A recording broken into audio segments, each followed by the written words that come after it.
نمازیں ہم باقاعدگی سے پڑھتے ہیں خدا کے فضل سے، لیکن جو نماز کے بارے میں یہ پڑھتے ہیں بعض احادیث میں صحابہ کی حالت ہوتی تھی یا حضرت مسیح علیہ السلام کے صحابہ کی حالت ہوتی تھی، اکثر و بیشتر وہ حالت نہیں پیدا ہوتی، بس گئے نماز پڑھے باہر آ گئے. ٹھیک ہے، تو اس کی تلافی کیسے کی جائے کہ کچھ نماز میں لذت و سرور صحیح معلوم آئے؟ اکثر تلافی رسول صاحب فرماتے ہیں نماز ہی سے ہوگی. اچھا، ایاک نعبد و ایاک نستعین میں آ کے وہاں کھڑے ہو جائے کریں تکرار کر کے اور مان کے ہٹیں، اور اس کوشش کے دوران ہی بہت سی توجہ ایسی مرکوز ہو جاتی ہے کہ اللہ تعالیٰ کے فضل سے پھر وہ رفتہ رفتہ پھیل کر نماز کے دائرے کو وسیع کرتی جاتی ہے. ورنہ یہ آپ کی بات درست ہے، وہ جو اعلیٰ درجے کے عارف باللہ ہیں ان کے بعد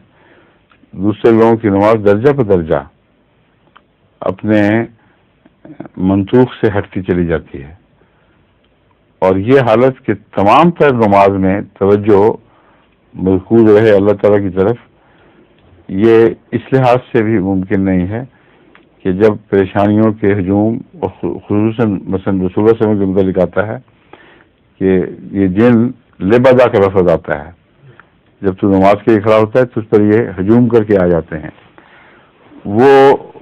جو تفکرات تھے رسول اللہ صلی اللہ علیہ وسلم کے وہ دینی تھے، سارے کے سارے، کوئی بھی ذاتی تفکر نہیں تھا، مگر رسول اللہ صلی اللہ علیہ وسلم پر بھی وہ ہجوم کر کے آتے تھے اور آپ کو بڑی طاقت کے ساتھ ان کو جھنجھوڑ کر پھینکنا پڑتا تھا. تو بعض دفعہ وقتی طور پر ایک انسان کو ہموم و غموم اتنا گھیر لیتے ہیں کہ اس کی توجہ ہٹ نہیں سکتی. بعض دفعہ کوئی خوشی کی خبر آئی ہے، بار بار دماغ اس طرف جائے گا. بعض دفعہ کوئی فکر لاحق ہوا ہے، تو ایسی صورت میں علاج یہ ہے کہ اس غم، اس فکر، اس بے چینی کو خدا کے تعلق میں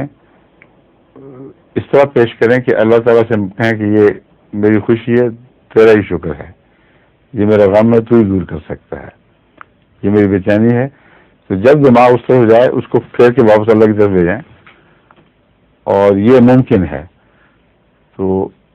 ہر چیز کا حکمت کے مطابق علاج کیا جائے تو بہت حد تک انسان اس مخمصے میں سے نکل سکتا ہے. ظہور مہدی آخر زمان